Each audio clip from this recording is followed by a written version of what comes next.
ना खारिया खाना पाना। हाँ हाँ मत खाओ, बैठे रहो ऐसी मुंह फुलाओ। मैं तो जा रही सोनो, बैठे रहो। मैं न मना करी, भिंडी की सब्जी मत बनाइए, जबरदस्ती बनाई, मुझे नहीं पसंद सुसरी। इस आदमी के नखरे खत्म ना हो रहे हैं, लोग और झांक रहे हैं। अब 4 दिन तक लगातार भिंडी बनाएगी घर में, मैं भी देखूंगी कब तक ना खाने के। देख रहा चिंटू, ये हालत है तेरी मम्मी की, इसे जैसा तैसा मैं नहीं झेल लिया, कोई और झेल ना सकता।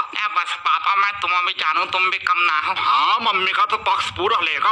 हाँ भाई चिंटू। हाँ पापा, क्या खा रहा है तुम? मैं खा रहा भैया पिज्जा। क्या इतना बुरा हूँ मैं पापा? मुझे भी तो खवा देते। अरे तुम खाओ रोटी तो भिंडी, मैं खाऊंगा पिज्जा।